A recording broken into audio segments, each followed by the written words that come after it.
Bueno, hoy vamos a comenzar entonces nuestra clase número 14, la segunda parte del capítulo 8. Este capítulo 8 de Romanos, ¿cierto? Desde el versículo 28 en adelante vamos a compartir hoy día. Y este texto, como decía al comienzo, ¿cierto? O esta parte del libro de Romanos, desde el versículo 28 al 39, a mi parecer, como decía recién, es una de las partes más hermosas de este libro, por la riqueza que tiene de seguridad para el creyente. Las promesas hermosas que tiene este texto. Es un texto muy maravilloso y generalmente los hermanos conocen muy bien este texto, especialmente el versículo 28. A lo mejor no recordamos, ¿cierto?, la cita bíblica, pero el versículo en sí lo sabemos, lo conocemos, ¿cierto? Empieza el versículo 28 de Romanos 8, dice: y sabemos que a los que aman a Dios, todas las cosas les ayudan a bien. Esto es, a los que conforme a su propósito son llamados. Para los cristianos, este versículo contiene quizás la promesa más gloriosa en las Escrituras. Uno de los versículos, como dije recién, yo creo más conocidos del libro de Romanos, ¿cierto? Y este versículo abarca absolutamente todas las cosas, amado hermano, pertinentes a la vida del cristiano. Todas las cosas. Esta magnífica promesa, al leer el versículo, contiene 4 elementos que dan continuidad a la enseñanza de Pablo que vimos la semana pasada, o que él venía hablando acerca de la seguridad del creyente en el Espíritu Santo. Vemos también en este versículo la certeza de la seguridad del creyente. Vemos en este versículo el alcance de esta seguridad del creyente, ¿cierto? Los receptores también de esta seguridad y la fuente de esta seguridad. El comienzo del versículo dice: y sabemos, ¿cierto? Comienza el versículo así: y sabemos. Aquí vemos la certeza de esta seguridad. En esa primera parte del versículo está la certeza de la seguridad. Y sabemos, comienza diciendo Pablo. En el contexto de las verdades que siguen más adelante, a continuación, aquí en Romanos 8, estas dos simples palabras, amado hermano, y sabemos, expresan la absoluta certeza de seguridad eterna que el cristiano tiene en el Espíritu Santo. Pablo afirma con la autoridad de Dios mismo que nosotros, como creyentes, como hijos de Dios, creyentes en Jesucristo, sabemos por encima de cualquier duda que cada aspecto de nuestra vida, en nuestro caminar cristiano, está en las manos de Dios. Cada aspecto de nuestra vida, y será usado divinamente por el Señor. No solamente para manifestar su propia gloria, sino también para hacer una realidad nuestra bendición eterna, hacer que sea realidad la bendición eterna que tenemos en Cristo. También el versículo, vemos en el versículo, ¿cierto?, el alcance de esta seguridad, en donde dice, ¿cierto?, que a los que aman a Dios, todas las cosas les ayudan a bien. Todas las cosas les ayudan a bien. El alcance de la seguridad del creyente es tan ilimitado, o sea, no hay fronteras para esto, como absoluta también es su certeza, o segura es su certeza. La frase todas las cosas de aquí del versículo abarca todo en absoluto. Todo, no tiene características o límites determinantes. Ni este versículo ni su contexto dan lugar para restricciones o condiciones de algún tipo. Pablo tampoco está diciendo que Dios impida que sus hijos experimenten cosas que los puedan lastimar. Más bien está certificando que el Señor toma en sus manos todo lo que permite que suceda a sus hijos amados, aún las cosas más peores, amado hermano, más terribles, y al final las transforma, ¿cierto?, estas cosas en bendiciones. Eso es lo que está diciendo el apóstol. Hermanos, no importa cuál sea la situación. Yo cuando preparaba, anoche nomás terminé de preparar el estudio, meditaba en esto, amado hermano, y me sentía gozoso y me daba tranquilidad. Hermanos, no importa cuál sea nuestra situación, no importa cuál sea nuestro sufrimiento, nuestra persecución, nuestros fracasos en la lucha contra el pecado, porque fracasamos cuando luchamos muchas veces contra el pecado, nuestro dolor, a lo mejor nuestra falta de fe, en todas estas cosas, así como en todas las demás cosas, nuestro Padre Celestial obrará para producir, amado hermano, nuestra victoria y bendición en último término. Siempre, cualquier situación temporal que suframos será utilizada por Dios para nuestro beneficio. Y sabemos que a los que aman a Dios, todas las cosas les ayudan a bien. Todas las cosas es una expresión que incluye, amado hermano, circunstancias y acontecimientos que son buenos o beneficiosos en sí mismos, así como los que en sí mismos también son malos y dañinos. Sin importar cuáles puedan ser las adversidades o la manera como pueden sobrevenir, también Santiago, ¿cierto? En su libro nos exhorta, dice en Santiago 1, 2 y 3, dice: tened por sumo gozo cuando os halléis en diversas pruebas, sabiendo que la prueba de vuestra fe produce paciencia. En la Biblia hay muchos ejemplos de esto. Yo no voy a nombrar uno solo. José, por ejemplo, un ejemplo clásico del Antiguo Testamento, ¿cierto? Sobre la manera como Dios, ¿cierto? Es un ejemplo sobre la manera de cómo Dios utiliza el sufrimiento para traer bendición, para traer bien. Y no solamente a la persona, ¿cierto?, que lo sufrió, en este caso José, sino también a toda su familia y al pueblo escogido de Dios también. En Génesis 50:20, José dijo a sus amedrentados o asustados hermanos una frase similar o con la idea que Pablo dice aquí en Romanos 8:28. Él dijo: vosotros, palabras de, lo dijo José, ¿cierto? Vosotros pensasteis mal contra mí, mas Dios lo encaminó a bien para hacer lo que vemos hoy, para mantener en vida a mucho pueblo. Por medio del sufrimiento, amado hermano, de todas las clases y por todas las razones, nosotros podemos aprender, entre otras cosas también, benignidad. Podemos aprender empatía. Podemos aprender también en medio del sufrimiento humildad, compasión. Podemos aprender paciencia. Podemos aprender bondad, amado hermano. Y lo que es más importante, Dios puede utilizar el sufrimiento a un nivel en que puede ser una herramienta, amado hermano, con el fin de que nosotros podamos acercarnos mucho más a Dios, mucho más a Él. Estamos en Romanos 8:28, hermano.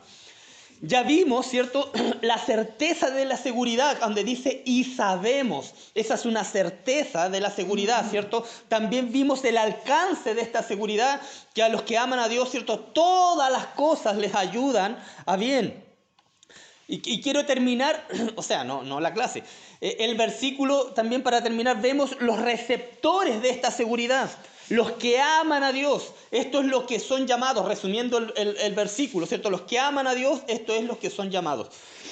La única condición que debe cumplirse en la promesa maravillosa de este versículo tiene que ver con la actitud de quienes reciben esta promesa. Es única y exclusivamente a sus hijos que Dios promete obrar todas las cosas para bien. Todas las cosas para bien. Los que aman a Dios o los que son llamados son de los algunos de los muchos títulos o descripciones que hace el Nuevo Testamento, ¿cierto?, que aplica a los cristianos, a nosotros. Desde la perspectiva humana, ¿cierto?, aquí dice los que aman a Dios, todas las cosas les ayuda bien, esto es a lo que conforme a su propósito son llamados. Desde la perspectiva humana nosotros somos los que amamos a Dios. Mientras que desde la perspectiva de Dios nosotros somos los que somos llamados. Él nos llama a nosotros. Los que amamos a Dios somos los que recibimos esa seguridad eterna plasmada aquí en esta parte de la palabra. Nada caracteriza más al creyente verdadero que un amor genuino a Dios. El amor a Dios, amado hermano, está relacionado, ¿cierto? Lo hemos dicho en otras ocasiones, con la obediencia. También está relacionado, amado hermano, con el perdón. El amor a Dios también está relacionado o caracterizado también por un anhelo ferviente de comunión personal con el Señor. El amor a Dios, ¿cierto? Confía en su poder para proteger a los suyos. Se caracteriza también el amor a Dios por una paz, ¿cierto? Que solo Dios la puede dar y nadie más da ese tipo de paz. El amor a Dios también es sensible a la voluntad de Dios. El amor a Dios se caracteriza por amar lo que Dios ama y aborrecer también lo que Dios aborrece. Ese era el versículo 28. Ahora versículo 29 y 30 dice: porque a los que antes conoció, también los predestinó, para que fuesen hechos conforme a la imagen de su Hijo, para que Él sea el primogénito entre muchos hermanos. Y a los que predestinó, a estos también llamó. Y a los que llamó, a estos también justificó. Y a los que justificó, a estos también glorificó, dice el versículo 30. Pablo aquí procede a delinear, por decir algo, el progreso del plan de salvación de Dios.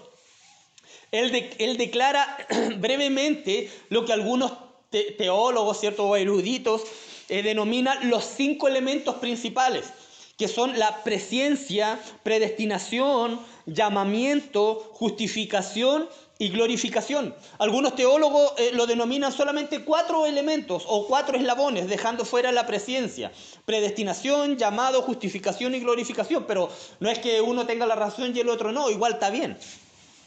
Es esencial, amado hermano, entender y reconocer que estos 5 puntos o estos 5 eslabones de la cadena, de la obra de Dios, son irrompibles. Están unidos en forma irrompible. Estos eslabones: presciencia, predestinación, llamamiento, justificación y glorificación. También es significativo el tiempo verbal que usa el apóstol, que lo vamos a ver también más adelante, al mencionar cada elemento de la obra de salvación de Dios, el tiempo verbal que él usa. Como digo, lo vamos a ver más adelante. Aquí Pablo está hablando acerca de la obra redentora del Señor, que abarca, amado hermano, desde la eternidad pasada hasta la eternidad futura. La seguridad en Cristo. Pablo está hablando aquí de la seguridad que tenemos en Cristo. La seguridad en Cristo es tan absoluta, es tan inalterable, que hasta la salvación de los creyentes que todavía no han nacido puede expresarse de esta manera verbal como si ya hubiesen ocurrido. ¿Cierto? A los que predestinó, los llamó, justificó y glorificó.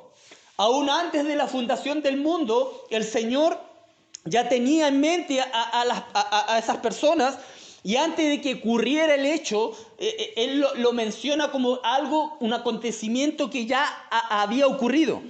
Debido a que Dios no está limitado por el tiempo, ¿cierto?, como nosotros, en cierto sentido estos 5 elementos no solamente son secuenciales, ¿cierto?, sino también simultáneos.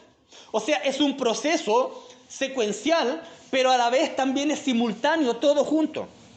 De modo que, desde el punto de vista de Dios, son individuales y distintos, pero al mismo tiempo no se pueden separar ni distinguir. Dios ha hecho de cada uno una parte indispensable de la unidad que es nuestra salvación. Ahora, al leer estos versículos, vemos la soberanía de Dios. Si Él predestina, ¿cierto?, y Él nos llama, nos podemos preguntar: ¿y dónde está la responsabilidad del hombre? Y la verdad, hermanos, la palabra de Dios nos muestra estas 2 verdades: la soberanía absoluta de Dios, y también nos muestra la responsabilidad del hombre. Aunque la próxima clase, amado hermano, ojalá puedan venir, hablaremos un poco más de esto cuando entremos al capítulo 9, profundizaremos más en esto, en la elección soberana de Dios, ¿cierto? Que es la corriente conocida como el calvinismo, y la responsabilidad del hombre, que el hombre tiene responsabilidad en su salvación, que es la corriente del arminianismo. Vamos a profundizar un poco más en esto. Por favor, no falten, amado hermano, y traigan su espada para dar sus puntos de vista. Vamos a profundizar más en esto. Pero a grandes rasgos, amado hermano, las dos posturas son bíblicas. Las dos posturas son bíblicas. Dios predestinó a personas, Dios las llama, Dios las salva, Dios las justifica y glorifica, pero también hay una responsabilidad del hombre, donde nosotros también debemos decidir, o lo rechazo o no lo rechazo, o lo rechazo o lo abrazo, o lo tomo o lo dejo. Hermanos, piensen esto. Más que a lo mejor enfocarnos en estas corrientes que el calvinismo, el arminianismo, cuando hablan de premilenialismo, hermano, antes de enfocarnos en todas esas cosas, hermano, que la verdad que a mí no me gusta mucho, piensen esto. Si Dios nos predestinó desde antes de la fundación del mundo, Él ya sabía cómo era nuestra vida. ¿Cierto? Cómo era nuestro corazón de rebelde. Él ya conocía el pecado en el cual nosotros caeríamos o que cometeríamos. Y aún así nos amó, nos predestinó, nos escogió y dijo: te voy a llamar. Que eso sea lo principal que podamos sacar de la palabra de Dios y no entrar a lo mejor en un debate como se ha hecho por mucho tiempo, hermanos. Así lo hizo Jesús. Llamó a Pedro, ¿cierto? Llamó a Juan, a Mateo, un pecador, amado hermano, un recaudador de impuestos, un hombre que robaba, ¿cierto? Y a muchos otros más, ¿cierto? A Zaqueo, a algunos fariseos, a Nicodemo, a la mujer adúltera, aún sabiendo desde antes de la fundación del mundo cómo eran, cómo iban a ser. Él los predestinó, los llamó, los justificó y los glorificó. Y también a usted y a mí. Hermanos, piensen lo maravilloso de esto. Yo anoche me gozaba en esto, de verdad, mientras preparaba el mensaje. Si Dios llamó a cada uno de estos, amado hermano, Él sabía cómo eran cada uno de estos que Él nombró, que Él llamó. Si Él sabía cómo éramos nosotros, amado hermano, Él sabía cómo era yo, cómo era de pecador, y aún así me predestinó y me llamó.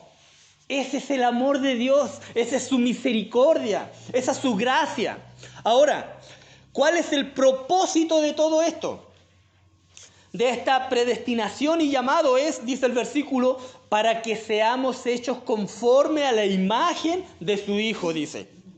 Para eso nos llamó.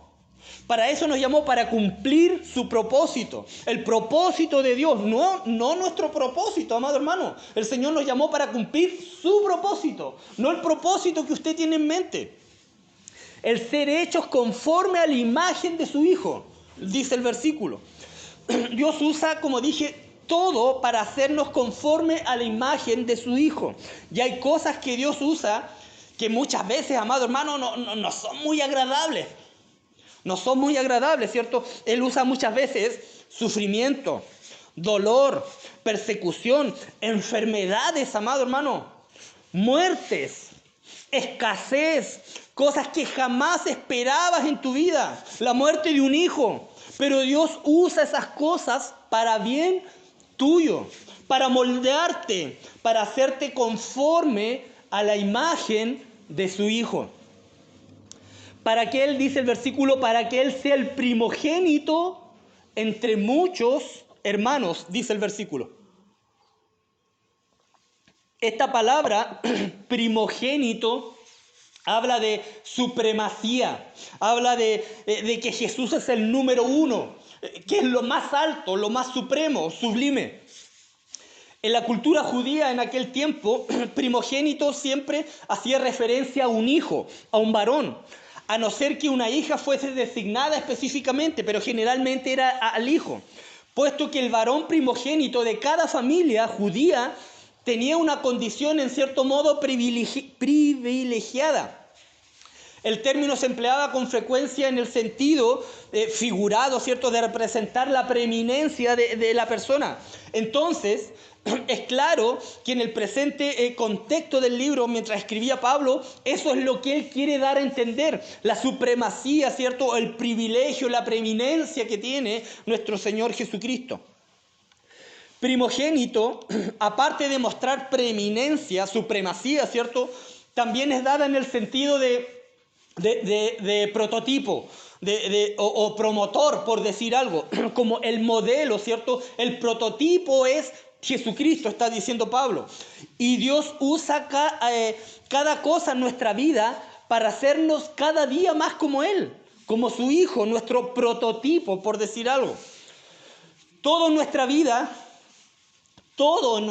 amado hermano, está operando por su poder. ¿Se acuerdan que en la clase pasada yo decía que si Jesús y el Espíritu Santo dejaran de interceder por nosotros un minuto, nosotros automáticamente caeríamos en pecado y en desobediencia, pero los perderíamos? Nosotros estamos sostenidos, ¿cierto?, por Jesús, que es nuestro abogado, y por el Espíritu Santo, que intercede por nosotros, como decía la palabra en la clase pasada, con gemidos indecibles. Toda nuestra vida está operando por su poder, por su mano, por su espíritu en nuestra salvación y en nuestra santificación. Todas las cosas nos ayudan a bien cuando estamos caminando, amado hermano, con Él, con el Señor. Dios usará todo lo que pasa en nuestra vida para bien. A lo mejor diremos, ¿pero cómo? ¿Cómo puede usar lo que me pasa para bien? No lo sabemos, yo no lo sé, ni lo entendemos. Pero recuerda lo que dice el comienzo del versículo 28, decía, y sabemos. No dice, y entendemos. Dice, sabemos, una seguridad divina sin verla. Y sabemos, dice, muchas veces hay cosas que no vamos a entender, pero debemos saber que si estamos en Cristo, todas las cosas nos ayudan para bien. Dios en los versículos 29 y 30 también nos da seguridad, ¿cierto? Debe ser seguridad para nuestras vidas estos versículos. Versículo 30 dice, y a los que predestinó, a estos también llamó. Y a los que llamó, a estos también justificó. Y a los que justificó, a estos también glorificó. Esto es una seguridad, amado hermano, para el cristiano. Antes de decir, amado, hermano, al leer este texto, que no sé que usted es calvinista, usted es arminiano, amado hermano, si Dios nos escogió soberanamente o no, o yo tuve parte en mi salvación, debemos ver en estos versículos la seguridad que tenemos nosotros en Cristo, la tranquilidad que nos da la palabra de Dios. Y este versículo nos da seguridad, amado hermano. Debe ser una seguridad para el creyente. O sea, si Él nos predestinó, tenemos que estar seguros que Dios nos va a llamar. Y si Dios nos llama, debemos estar seguros que Dios nos va a justificar, ¿cierto? Nos va a salvar, nos va a perdonar, te va a hacer justo delante de Dios. Y si Dios te justifica, Él te va a glorificar. Él termina su obra, amado hermano, no la deja a medias. Estos eslabones, como dije al comienzo, no se pueden romper. Presciencia, predestinación, llamamiento, justificación y glorificación es irrompible, porque Dios es el creador y quien los hace. Si dependieran de nosotros estos eslabones, o fuéramos nosotros los que sostenemos estos eslabones, serían de papel, por hermano, se romperían automáticamente, no durarían nada, pero son de Él. Hermano, si Dios nos predestinó, lo único que puede salir de nuestro corazón es agradecimiento a Dios, ¿cierto? Agradecer porque Él envió a su Hijo amado a morir por mí, nuestro Señor Jesucristo. Y a los que predestinó, a estos también llamó. Y cuando Jesús pasa, ¿cierto?, al lado de Pedro, al lado de Juan, al lado de Mateo, de Bartolomé, de los apóstoles, y les dice, ven y sígueme. Él es el que nos llama, ¿cierto? Él llama. Hermano, ya escuchamos la voz de Jesús diciendo nosotros, sígueme. Ven. Y es la decisión más importante que podemos tomar en nuestra vida, si le vamos a seguir o no. Y si Dios te está llamando, también te va a justificar. Cuando Dios nos justifica, nos hace justo delante de sus ojos, nos declara justos, ¿cierto? Entonces tenemos paz con Dios, como lo vimos también en clases anteriores. Perdona nuestros pecados pasados, presentes y futuros, amado hermano, como aprendimos también en clases anteriores. Donde el pecado abundó, decía un texto, ¿cierto? Sobreabundó la gracia. ¿Ah? No hay pecado tan grande, amado hermano, que Él no pueda perdonar si nos presentamos a su presencia en arrepentimiento. No hay ningún pecado que el Señor no pueda perdonar si nos postramos ante su presencia, humillados en humildad y en arrepentimiento. Donde abundó el pecado, sobreabundó la gracia. Bueno, decía, ¿cierto? A estos también justificó, y a los que justificó, a estos también glorificó. Al comienzo nombramos o hablamos del tiempo verbal de estas palabras. Conoció, predestinó, llamó, justificó, glorificó. Si estoy aquí, amado hermano, es porque ya fui predestinado, llamado, justificado, pero todavía no soy glorificado. ¿Cierto? Glorificado es cuando el Señor venga por nosotros y partamos, ¿cierto?, a su presencia, venga por nosotros, allí seremos nosotros glorificados. Pero aquí en el texto está diciendo que Él ya nos glorificó. O sea, lo que está diciendo Pablo es que este acontecimiento, amado hermano, ya es un hecho en la vida del creyente. Por eso que le digo que estos eslabones son irrompibles. Dios ya te glorificó. Dios ya te glorificó. Es cuestión de tiempo, pero es una seguridad. Es nuestra seguridad, amado hermano, y es nuestra confianza. Pablo emplea el tiempo verbal pasado, ¿cierto? Glorificó para un acontecimiento futuro. Un día tendremos un cuerpo, amado hermano, glorificado. Un día lo podremos ver al Señor delante de nosotros, veremos su gloria, ¿cierto? Gloria como la del unigénito del Padre, lleno de gracia y de bondad, cuando seamos glorificados. Dios no te predestinó, hermano, para no llamarte. Dios no te llamó para abandonarte, amado hermano, y no perdonarte. Y Dios no te perdonó para un día no glorificarte. Ya lo tenemos. Es una seguridad en nosotros, amado hermano. Es nuestro.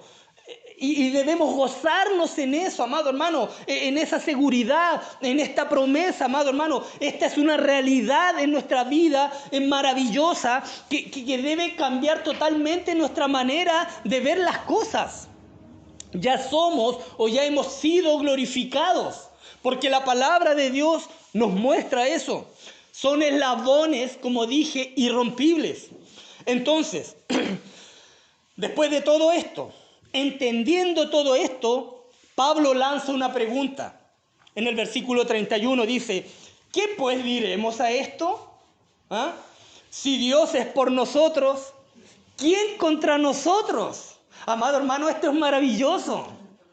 ¿Quién contra nosotros? Si ya entendimos todas estas verdades, está diciendo Pablo, ¿cierto? Que nos predestinó, nos llamó, nos justificó, nos glorificó. Ya sabemos cuál es nuestro propósito, ¿cierto? Ser conformes a la imagen de su Hijo. Él usa todo en mi vida para mi bien, para parecerme a su Hijo. Entonces nos preguntamos esto. Si Dios es por nosotros, ¿quién contra nosotros? Dice Pablo. Nadie.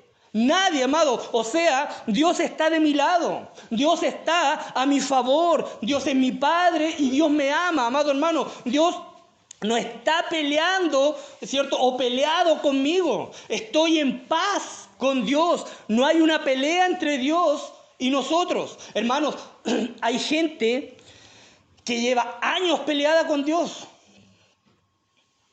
tu pleito con Dios o tu pelea con Dios es tuyo con Dios. Dios no tiene pleito contigo, hermano.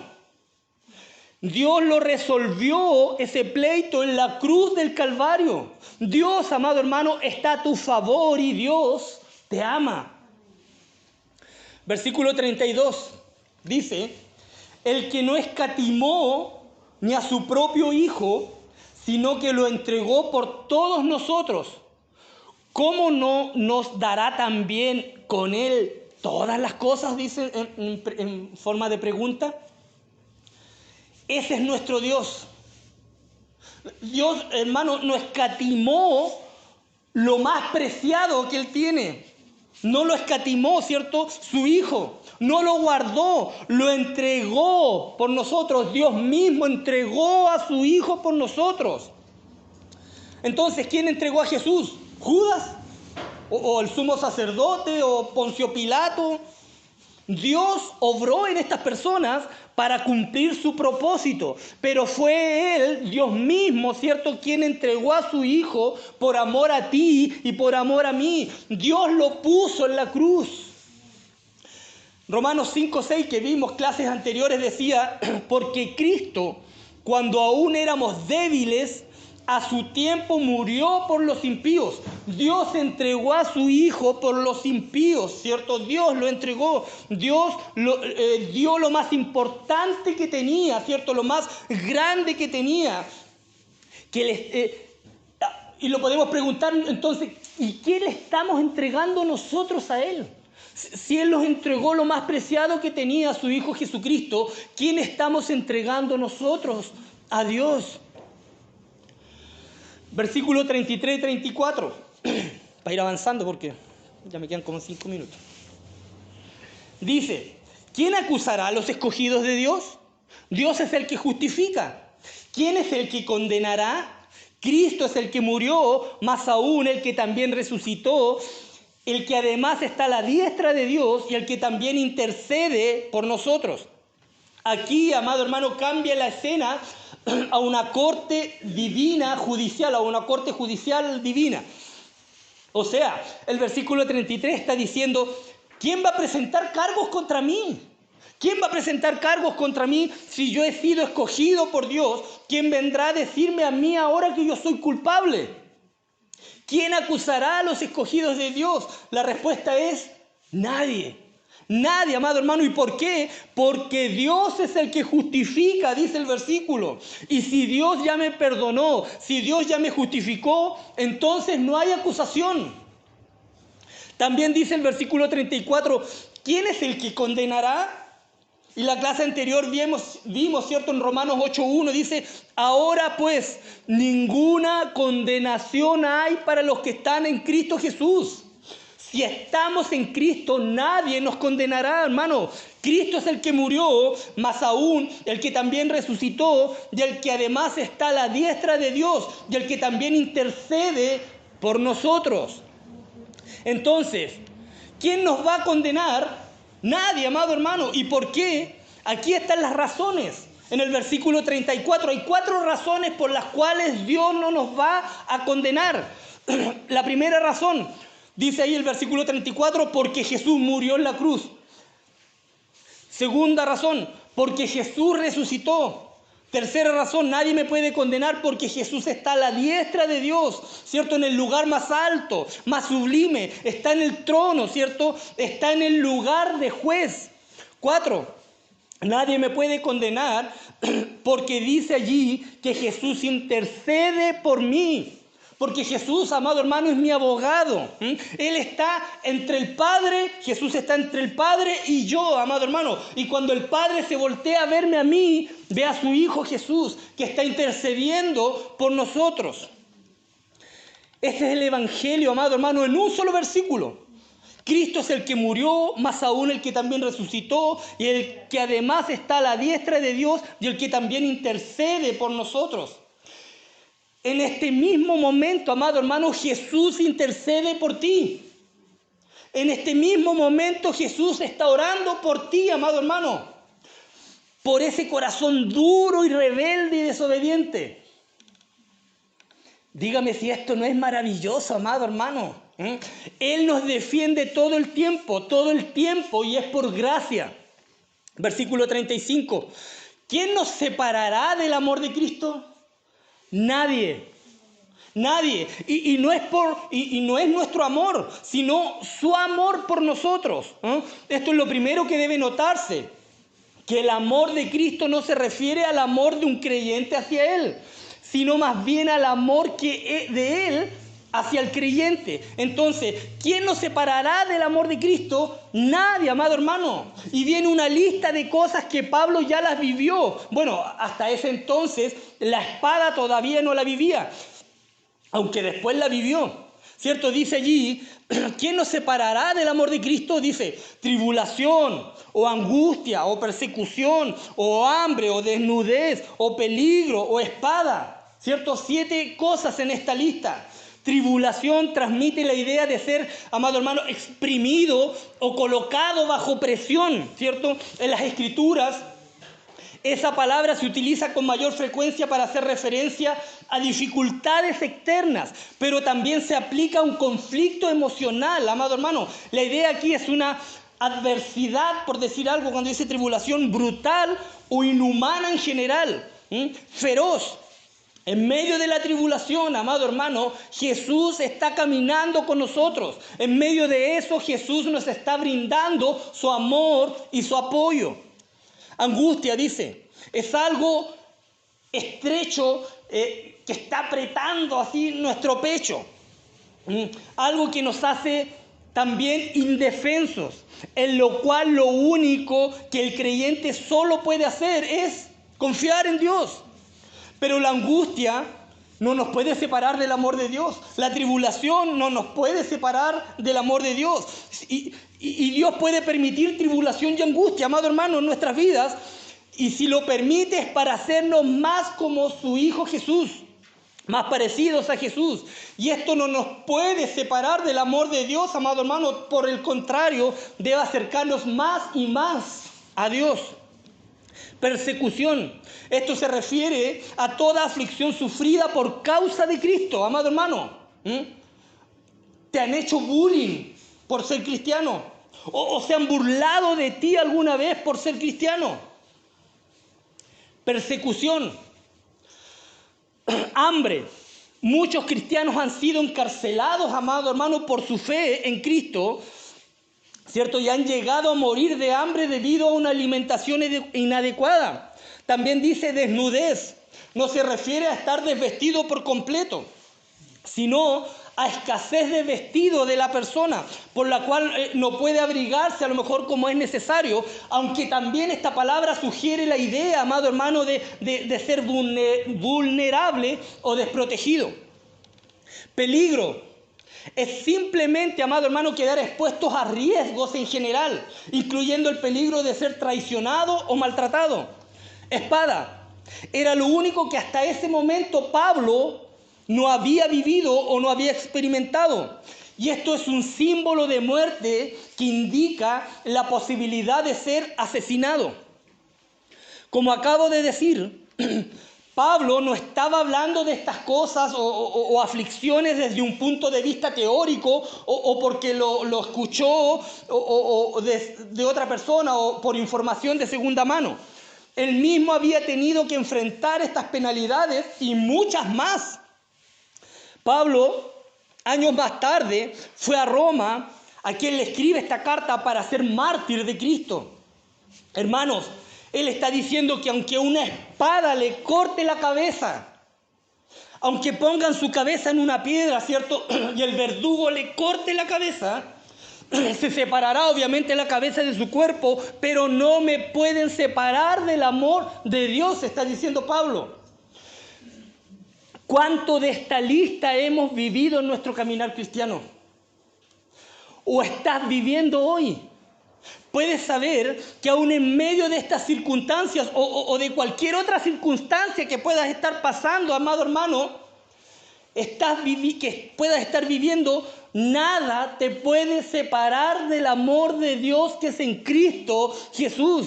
Se puede separar de tu vida la salud, pero nada te separará de su amor. Se puede separar de tu vida el dinero, pero nada te separará de su amor. Se puede separar de tu vida la comodidad, pero nada se puede separar de su amor, amado hermano. Se puede separar de tu vida tu familia, tus hijos, duro, pero nada te puede separar del amor de Dios. Nada. El amor que tú le tienes a tus hijos queda corto, amado hermano, con el amor que Dios te tiene a ti. Nada te separa de su amor. Versículo 36, como está escrito, por causa de ti somos muertos todo el tiempo, somos contados como ovejas de matadero. Pablo aquí te está citando el Salmo 44, 22 y sigue diciendo en el 37, antes en todas estas cosas somos más que vencedores por medio de aquel que nos amó. ¿En cuáles cosas? Lo que acabamos de ver, tribulaciones, angustias, hambres, persecuciones, crisis. Antes en todas estas cosas somos más que vencedores, está diciendo Pablo. En Cristo, amado hermano, somos hipervencedores, somos conquistadores. Y esto no viene de ti ni de mí, amado hermano, porque viene por medio de aquel que nos amó, ¿cierto? El que nos hace vencedores en medio de esto es Dios, aquel que nos amó. Sabemos que los que aman a Dios, todas las cosas les ayudan a bien. No lo entendemos, ¿cierto? Pero lo sabemos, y lo sabemos por fe. Y en los últimos dos versículos, para terminar, dice el 38 y 39, Pablo hace una especie de conclusión aquí, o también una especie de himno de triunfo. Dice, por lo cual estoy seguro de que ni la muerte, ni la vida, ni ángeles, ni principados, ni potestades, ni lo presente, ni lo porvenir, ni lo alto, ni lo profundo, ni ninguna otra cosa creada nos podrá separar del amor de Dios que es en Cristo Jesús, Señor nuestro. El capítulo termina con un bello resumen de lo que Pablo acaba de afirmar. El apóstol asegura que él no estaba enseñando algo acerca de lo cual él mismo no estuviese plenamente convencido.